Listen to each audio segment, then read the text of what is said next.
Alors aujourd'hui, la question que nous allons aborder, c'est la question de la sexualité. Une question qui a beaucoup été occultée dans les différentes cultes religieux, et que ce soit dans le bouddhisme, le christianisme ou l'islam, les gens l'ont mal interprété. Alors nous allons essayer d'élucider ça aujourd'hui afin que nous puissions comprendre, pour que nous puissions tous être sur la même longueur d'onde. Alors, qu'est-ce que la sexualité? Est-ce que la sexualité est mauvaise? À cette question, nous répondons non. La sexualité n'est pas mauvaise, mais plutôt la façon dont nous la pratiquons qui est mauvaise. Les religions nous ont encouragés de nous marier avant de la pratiquer. Et quand on pratique aussi, on ne nous enseigne pas également comment il faut la pratiquer. Et souvent on se dit parce qu'on est légalement marié devant Dieu ou devant les hommes, qu'on la pratique, on gaspille toute cette énergie. La sexualité n'a jamais été un péché, c'est plutôt une énergie qui nous permet d'accéder à d'autres niveaux, que ce soit au niveau spirituel, au niveau du génie, à tous les niveaux de la vie. Celui qui nous a beaucoup parlé de ça, c'est Napoléon Hill, dans son livre « Réfléchissez et devenez riche », au chapitre 11, quand il parle de la transmutation sexuelle. Alors nous allons détailler un peu cette histoire de transmutation sexuelle pour que vous compreniez plus. La transmutation sexuelle, elle est faite de pouvoir faire passer cette énergie qui est enrôlée au niveau du bas-ventre jusqu'au sommet de la tête. Bon, dans la pratique, on va l'expliquer une prochaine fois encore dans la pratique, que ça soit mieux compris, mais de façon théorique, on va vous expliquer un peu.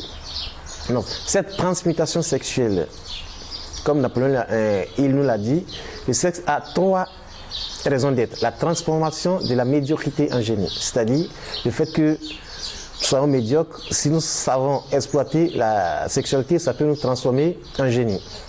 La perpétuation du genre humain, c'est-à-dire le fait que nous procréons, nous l'utilisons pour avoir des enfants. Et c'est un agent thérapeutique, c'est-à-dire ça permet de nous guérir. On peut se guérir avec. Mais ce n'est pas dans la pratique, comme on le voit aujourd'hui partout, qui est devenu quelque chose de... comme une compétition, on le fait à tout bout de rue. Non, ce n'est pas ce fait-là qui va nous transformer en génie. C'est plutôt la façon dont il faut savoir le faire. D'ailleurs, certaines religions, principalement le christianisme et le bouddhisme par exemple, quand je parle du christianisme, je parle des catholiques, les prêtres par exemple ne pratiquent pas la sexualité. Ils préfèrent garder toute cette énergie-là en eux, de sorte qu'ils puissent atteindre d'autres niveaux. Et également, ça existe chez les moines bouddhistes. Chez les yogis également, ils ont un certain temps où ils peuvent le faire, environ un rapport par semaine.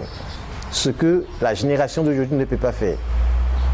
Alors, quand on parle de cette sexualité, ce n'est pas parce que nous sommes légalement mariés devant Dieu ou devant les hommes qu'il faut gaspiller toute cette énergie. C'est une énergie qui peut nous propulser à tout niveau de la vie. C'est une énergie qui nous permet d'accéder à tous les niveaux de la vie. Donc il faut savoir la canaliser, il faut savoir l'orienter, il faut savoir la pratiquer afin que nous puissions atteindre ce que nous voulons. Comme Napoléon a expliqué bien dans ce livre, pour ceux qui sont intéressés, le titre c'est « Réfléchissez et devenez riche » au chapitre 11, vous pouvez trouver ça sur internet.